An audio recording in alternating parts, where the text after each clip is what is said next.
Indriana Dewi Eka adalah seorang perempuan mandiri yang dikenal sebagai sosok pekerja keras dan penuh semangat. Sehari-hari, ia bekerja di sebuah perusahaan ternama dan memiliki kehidupan yang tampak bahagia. Ia juga dikenal sebagai pribadi yang mudah bergaul, meskipun dalam beberapa tahun terakhir lebih memilih untuk fokus pada pekerjaannya dibanding kehidupan sosial. Namun, tanpa ia sadari, ada sosok dari masa lalunya yang terus memperhatikan gerak-geriknya. Seseorang yang menyimpan rasa tak terduga terhadap dirinya, yang diam-diam mulai merancang sesuatu yang tidak pernah ia bayangkan sebelumnya. Hidup Indriana berjalan seperti biasa tanpa firasat buruk. Setiap pagi, ia berangkat ke kantor dengan rutinitas yang sama, menikmati segelas kopi di perjalanan, dan menyelesaikan pekerjaannya dengan penuh dedikasi. Ia juga aktif di media sosial, berbagi potret kesehariannya tanpa menyadari bahwa seseorang sedang mengamati setiap unggahannya. Orang itu mengikuti setiap langkahnya, mempelajari pola kehidupannya dengan cermat. Apa yang tampak seperti kehidupan normal bagi Indriana, bagi orang tersebut adalah peta yang membantu merancang rencana besar. Suatu hari, Indriana mulai merasa ada sesuatu yang aneh. Ia merasa seperti diawasi, namun tidak pernah menemukan bukti yang jelas. Beberapa pesan anonim yang ia terima terasa mengganggu, tetapi ia mengabaikannya, menganggap itu hanya ulah iseng seseorang. Ia tidak ingin berpikir berlebihan dan lebih memilih fokus pada pekerjaannya. Namun, ketidakpekaannya terhadap tanda-tanda bahaya justru membuatnya semakin dekat dengan takdir kelam yang telah disiapkan untuknya. Di sudut lain kota, seseorang sedang menatap layar ponselnya dengan tatapan penuh emosi. Sosok ini adalah seseorang dari masa lalu Indriana, seseorang yang dulu pernah memiliki hubungan dengannya, baik dalam lingkup pekerjaan maupun pertemanan. Namun, di balik semua itu, ada rasa sakit hati yang terpendam. Perasaan ini perlahan berubah menjadi obsesi, yang mendorongnya untuk melakukan sesuatu di luar batas kewajaran. Setiap unggahan dan aktivitas Indriana semakin memperkuat niatnya untuk melaksanakan rencana yang sudah lama ia susun dalam pikirannya. Dendam yang tersimpan ini berasal dari kejadian bertahun-tahun lalu, ketika ia merasa dirugikan oleh keputusan Indriana. Ia menganggap hidupnya hancur karena perempuan itu, dan rasa sakitnya tak kunjung mereda. Bukannya berusaha memperbaiki keadaan, ia malah membiarkan perasaan itu menguasai dirinya, menciptakan skenario balas dendam yang perlahan-lahan menjadi obsesi. Meskipun tidak ada bukti bahwa Indriana berniat menyakitinya, dalam pikirannya, ia adalah satu-satunya korban yang berhak mendapatkan keadilan dengan caranya sendiri. Setiap malam, ia memikirkan cara untuk mendekati Indriana kembali tanpa menimbulkan kecurigaan. Ia mulai mengumpulkan informasi, mencari tahu tempat-tempat yang sering dikunjungi, dan mencoba mendekati orang-orang yang ada di sekitarnya. Semakin banyak yang ia ketahui, semakin kuat niatnya untuk melaksanakan rencana tersebut. Namun, ia sadar bahwa semua ini membutuhkan strategi yang matang. Tidak boleh ada kesalahan sedikit pun, karena satu langkah yang salah bisa menggagalkan semuanya. Malam itu, di dalam kamar yang gelap dengan hanya cahaya layar laptop menerangi wajahnya, pelaku mulai menyusun rencana dengan lebih matang. Ia sudah mengetahui rutinitas Indriana, tempat-tempat yang sering ia kunjungi, serta orang-orang yang dekat dengannya. Setiap informasi yang ia kumpulkan menjadi bagian dari strategi yang sempurna. Ia sadar bahwa untuk menjalankan rencananya, ia tidak bisa bertindak sendirian. Maka, ia mulai mencari seseorang yang bisa diajak bekerja sama, seseorang yang memiliki kepentingan serupa atau bisa dimanipulasi untuk ikut serta. Dengan kepiawaiannya dalam berbicara, pelaku berhasil meyakinkan rekannya bahwa tindakan ini bukan sekadar aksi impulsif, melainkan bentuk keadilan yang harus ditegakkan.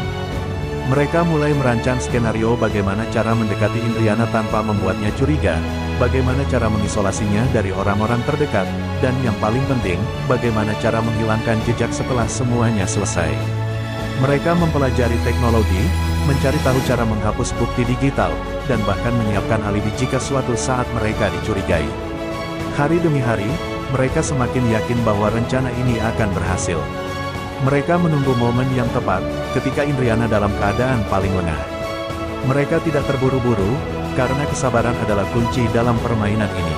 Dalam pikiran mereka, ini bukan hanya tentang balas dendam, tetapi juga tentang menciptakan sebuah skenario yang sempurna, di mana mereka bisa melangkah pergi tanpa ada yang mencurigai.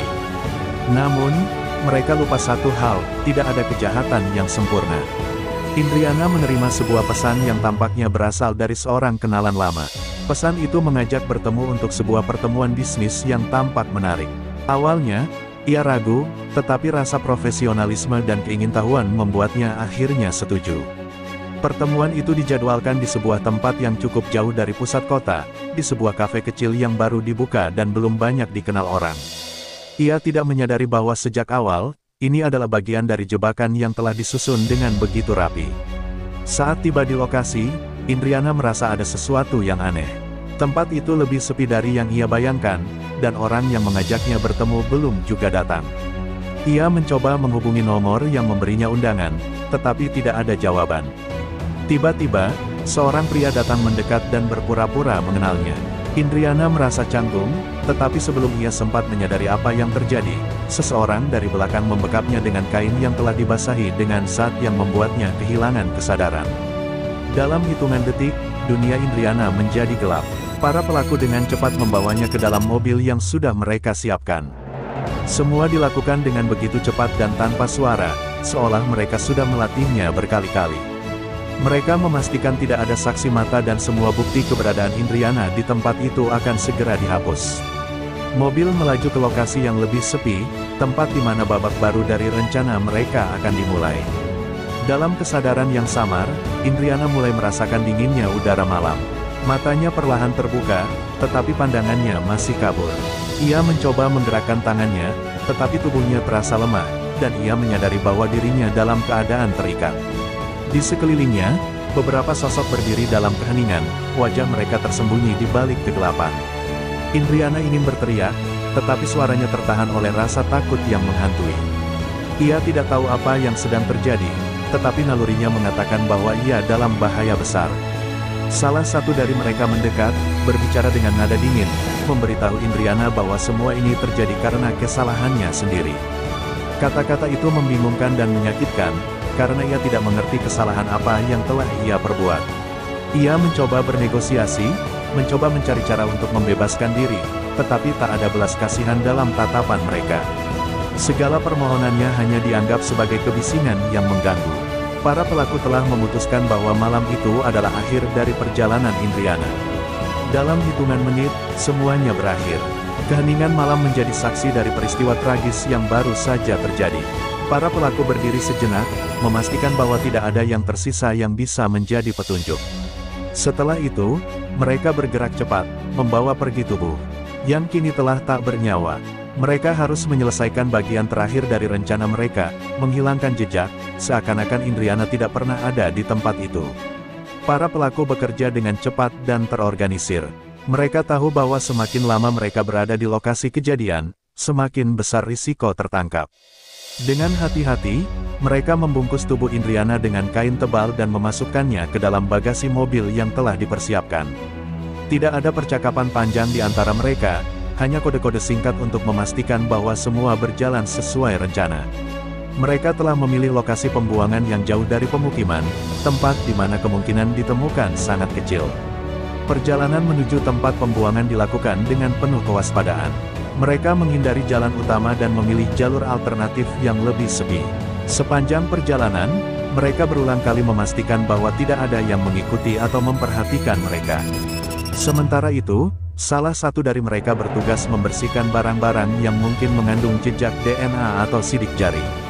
Ponsel Indriana dihancurkan, kartu identitasnya dibakar, dan barang-barang pribadinya dibuang di berbagai tempat agar tidak mengarah ke satu lokasi spesifik.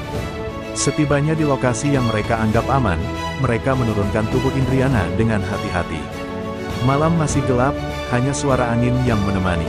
Mereka memastikan bahwa tidak ada saksi di sekitar sebelum akhirnya meninggalkan tempat itu seolah-olah tidak pernah terjadi apa-apa.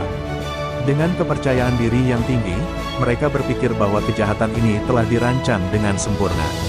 Namun, mereka tidak sadar bahwa keadilan memiliki caranya sendiri untuk mengungkap kebenaran. Keesokan harinya, keluarga dan teman-teman Indriana mulai khawatir. Biasanya, ia selalu memberi kabar jika ada perubahan dalam jadwalnya, tetapi kali ini tidak ada pesan atau panggilan dari dirinya. Rekan kerja di kantor juga heran karena Indriana tidak masuk tanpa pemberitahuan. Berbagai upaya untuk menghubunginya gagal, hingga akhirnya keluarganya memutuskan untuk melaporkan kehilangan Indriana ke pihak kepolisian. Polisi segera menindaklanjuti laporan tersebut dengan mengajukan pertanyaan kepada orang-orang terdekat Indriana. Mereka menelusuri aktivitas terakhirnya, mencari petunjuk tentang keberadaannya. Rekaman CCTV di sekitar tempat tinggal dan kantor diperiksa, tetapi tidak ada yang mencurigakan. Namun, satu fakta mulai muncul, Indriana terakhir kali terlihat menuju sebuah kafe untuk pertemuan, dan setelah itu jejaknya menghilang. Penyelidikan awal tidak membuahkan hasil yang signifikan, tetapi polisi mulai merasakan ada sesuatu yang tidak wajar. Biasanya, dalam kasus orang hilang, ada kemungkinan bahwa yang bersangkutan pergi secara sukarela atau mengalami kejadian tak terduga. Namun, dalam kasus Indriana, tidak ada indikasi bahwa ia ingin menghilang. Semua ini membuat polisi semakin yakin bahwa ada sesuatu yang lebih besar di balik peristiwa ini. Dengan semakin banyaknya pertanyaan yang muncul, polisi meningkatkan intensitas penyelidikan. Mereka mulai menelusuri komunikasi terakhir Indriana, memeriksa pesan-pesan di ponselnya, serta mencari siapa saja yang terakhir kali berinteraksi dengannya. Rekaman CCTV di sekitar kafe tempat pertemuan yang dijanjikan menjadi petunjuk pertama yang penting. Dalam rekaman itu, terlihat Indriana datang sendirian, tetapi setelah beberapa waktu, seseorang mendekatinya sebelum ia menghilang dari pandangan. Selain itu, polisi juga melacak kendaraan yang terekam di sekitar lokasi pada saat kejadian. Beberapa kendaraan mencurigakan mulai masuk dalam daftar investigasi. Saat polisi menghubungi pihak keluarga dan teman-teman dekat, mereka mulai menemukan informasi tentang seseorang yang mungkin memiliki motif tersembunyi terhadap Indriana. Nama-nama mulai bermunculan, dan kecurigaan mulai mengarah pada seseorang dari masa lalunya. Dalam waktu singkat, kasus ini mulai mendapatkan perhatian lebih luas. Media mulai meliput berita tentang hilangnya Indriana, dan publik pun mulai berspekulasi. Polisi menyadari bahwa tekanan semakin besar untuk segera menemukan jawaban. Mereka tahu bahwa semakin cepat mereka bergerak, semakin besar kemungkinan mereka menemukan bukti yang masih segar. Namun, mereka juga sadar bahwa pelaku pasti telah mencoba menghilangkan jejak mereka sebaik mungkin. Penyelidikan terus berlanjut, dan polisi mulai menemukan kejanggalan dalam beberapa bukti yang mereka kumpulkan. Salah satu petunjuk utama berasal dari rekaman CCTV yang menunjukkan kendaraan yang melaju dengan kecepatan tidak biasa di sekitar kafe tempat Indriana terakhir kali terlihat. Setelah diperiksa lebih lanjut, nomor plat kendaraan tersebut terdaftar atas nama seseorang yang memiliki hubungan dengan Indriana di masa lalu. Ini menjadi titik awal bagi penyidik untuk menggali lebih dalam. Selain itu, tim forensik juga menemukan jejak digital yang mencurigakan di ponsel Indriana. Sebuah pesan dari nomor tidak dikenal yang mengajaknya bertemu ternyata dikirim dari perangkat yang menggunakan identitas palsu.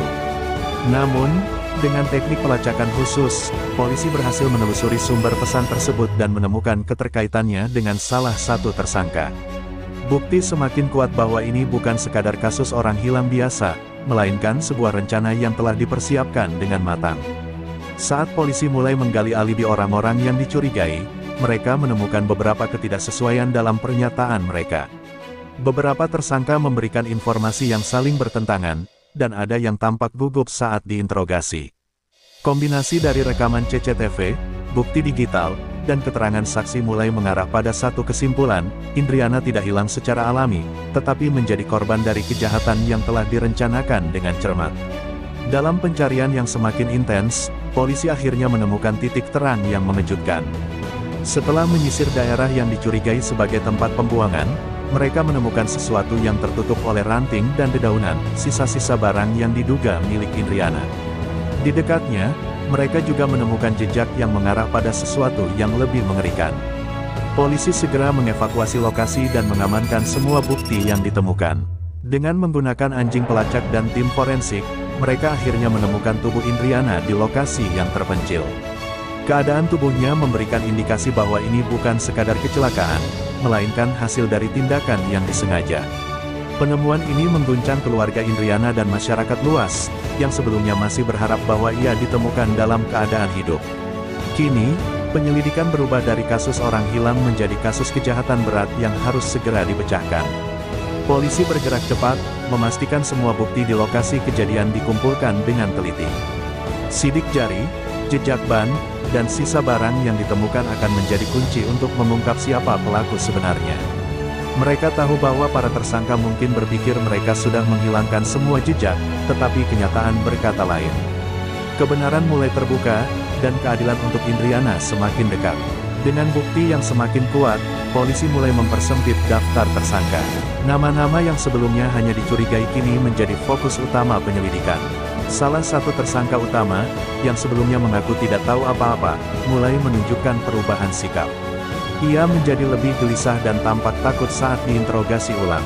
Polisi menggunakan teknik investigasi psikologis untuk menekan tersangka, membuatnya perlahan kehilangan ketahanan mentalnya. Sementara itu, tim penyidik juga menelusuri catatan komunikasi antara para tersangka. Mereka menemukan bukti bahwa ada percakapan rahasia yang menunjukkan perencanaan kejadian ini.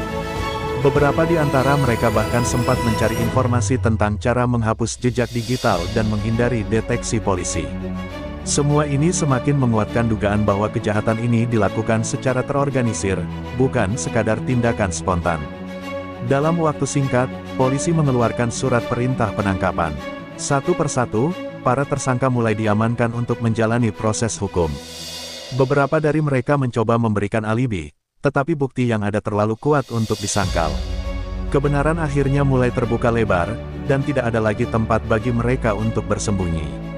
Perburuan telah berakhir, tetapi perjalanan menuju keadilan baru saja dimulai. Di ruang interogasi yang sunyi, salah satu tersangka akhirnya menyerah. Setelah berjam-jam ditekan dengan bukti-bukti yang tak terbantahkan, ia mulai goyah. Tangannya gemetar saat mencoba menyangkal, tetapi polisi terus menekannya dengan fakta-fakta yang telah dikumpulkan.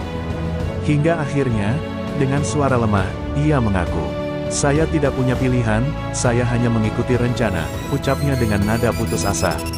Pengakuan itu membuka tabir misteri yang selama ini menyelimuti kasus Indriana. Tersangka menjelaskan bagaimana rencana ini dimulai, siapa yang berperan dalam setiap tahapannya, dan bagaimana mereka memastikan bahwa jejak mereka tertutup. Namun, yang paling mengejutkan adalah motif di balik kejahatan ini. Bukan hanya soal dendam pribadi, tetapi juga faktor lain yang melibatkan manipulasi dan tekanan psikologis dari dalam utama. Polisi mencatat setiap detail dengan cermat. Mereka menggunakan pengakuan ini untuk memperkuat tuduhan terhadap tersangka lainnya. Dengan adanya kesaksian dari dalam kelompok pelaku, proses hukum menjadi semakin jelas. Namun, ada satu hal yang masih menjadi teka-teki, siapa sebenarnya otak di balik semua ini? Dan apakah semua tersangka telah tertangkap, atau masih ada seseorang yang bersembunyi di balik bayangan? Dari hasil interogasi dan analisis bukti, polisi akhirnya menemukan sosok yang paling berperan dalam kasus ini. Dialah orang yang merancang semuanya sejak awal, yang memanipulasi orang-orang di sekitarnya untuk menjalankan rencana kejam ini.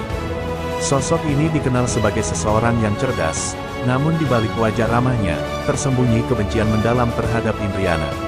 Polisi bergerak cepat untuk menangkap dalang utama ini. Mereka mengawasinya selama beberapa hari, memastikan bahwa ia tidak menyadari penyelidikan yang semakin mengarah kepadanya.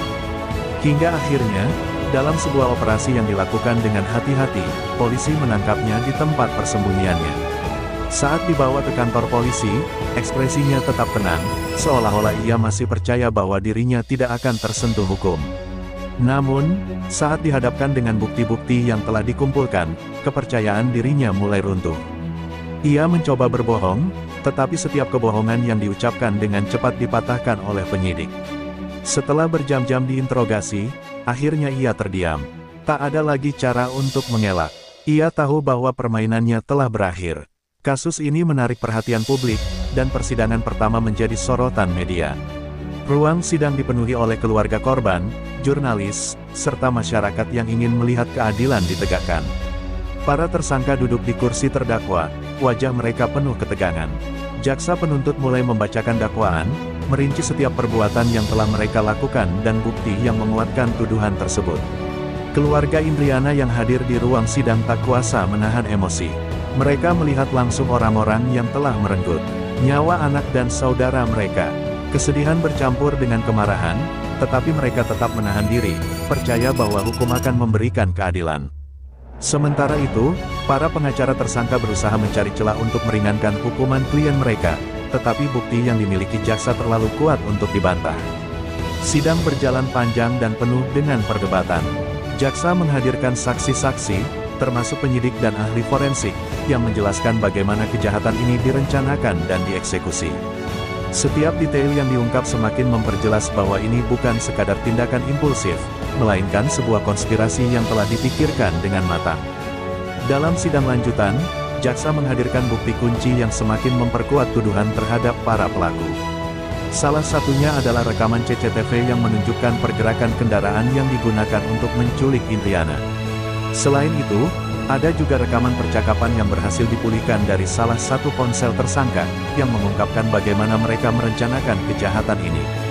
Salah satu bukti yang paling mengejutkan adalah sidik jari yang ditemukan di lokasi pembuangan jenazah.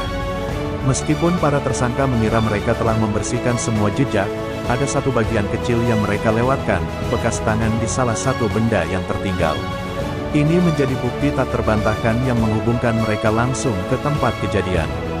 Para tersangka mulai panik. Beberapa dari mereka mencoba menyalahkan satu sama lain, berharap bisa mendapatkan hukuman yang lebih ringan. Namun, bagi hakim dan jaksa, semua ini hanyalah bentuk kepanikan dari orang-orang yang tahu bahwa mereka tidak bisa lagi menghindari hukuman. Setiap fakta yang diungkap semakin menutup peluang mereka untuk bebas. Setelah berbulan-bulan menjalani persidangan, akhirnya hakim membacakan putusan. Ruangan menjadi hening saat para terdakwa menunggu nasib mereka.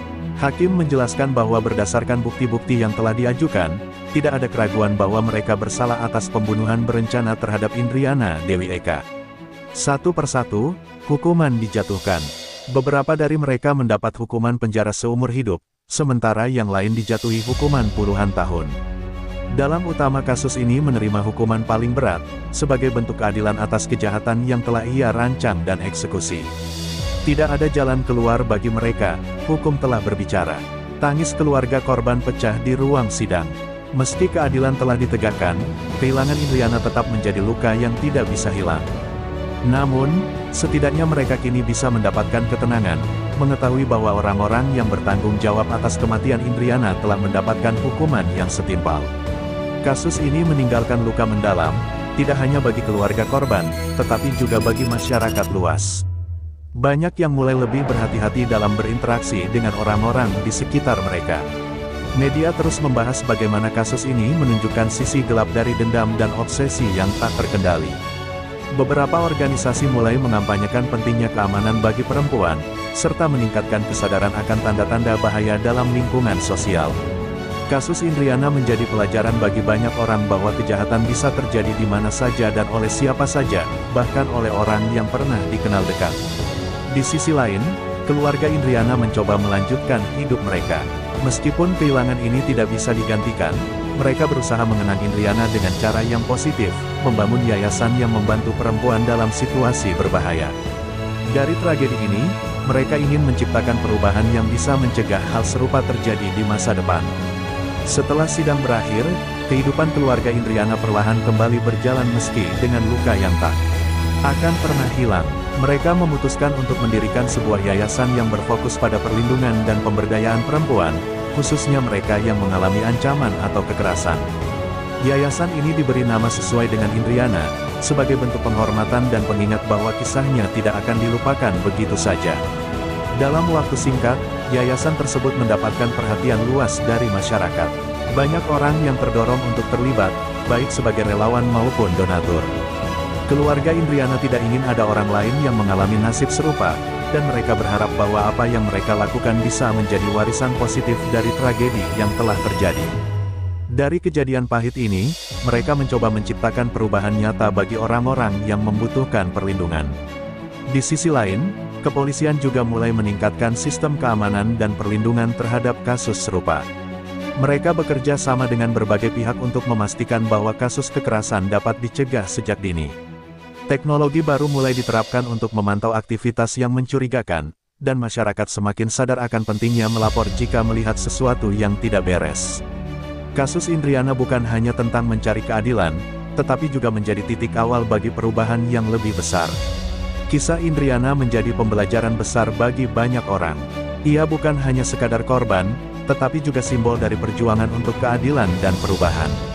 Media masih terus membahas kasusnya, dan banyak orang mulai lebih peduli terhadap lingkungan sosial mereka.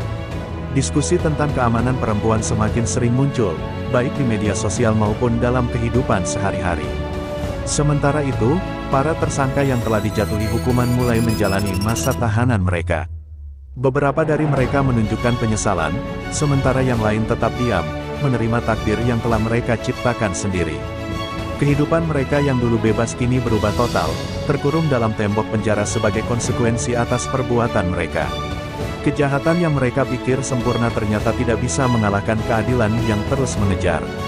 Di sisi lain, sahabat dan rekan kerja Indriana terus mengenangnya sebagai sosok yang baik dan penuh semangat. Banyak dari mereka yang merasa kehilangan, tetapi mereka berjanji untuk melanjutkan semangat dan nilai-nilai yang telah Indriana tanamkan semasa hidupnya. Setiap orang yang mengenalnya tahu bahwa ia adalah pribadi yang tidak pantas mendapatkan akhir seperti ini, dan itulah yang membuat mereka semakin bertekad untuk menjaga keadilan tetap hidup. Waktu terus berjalan, tetapi nama Indriana tetap hidup di hati banyak orang. Yayasan yang didirikan atas namanya semakin berkembang, membantu banyak perempuan yang mengalami ancaman dan kekerasan. Kasusnya telah menjadi inspirasi bagi banyak orang untuk lebih berani berbicara dan melindungi diri mereka sendiri serta orang-orang di sekitar mereka. Keluarga Indriana, meskipun masih berduka, mulai menemukan ketenangan dalam kenyataan bahwa keadilan telah ditegakkan. Mereka percaya bahwa Indriana kini berada di tempat yang lebih baik, dan warisan yang ia tinggalkan akan terus memberikan dampak bagi banyak orang. Mereka juga semakin aktif dalam kegiatan sosial, menggunakan pengalaman mereka untuk membantu orang lain yang mengalami kehilangan dan tragedi serupa. Pada akhirnya, meski kisah Indriana dimulai dengan tragedi, ia berakhir dengan harapan. Dunia mungkin penuh dengan kegelapan, tetapi selalu ada cahaya yang bisa muncul dari tempat yang tidak terduga. Kisah ini mengajarkan bahwa kejahatan mungkin bisa mencoba bersembunyi, tetapi kebenaran dan keadilan akan selalu menemukan jalannya. Kisah Indriana Dewi Eka adalah cerminan dari kenyataan pahit yang masih terjadi di masyarakat. Kejahatan yang terencana, penyalahgunaan kepercayaan, dan ketidakadilan yang menimpa orang-orang baik seringkali terjadi tanpa peringatan.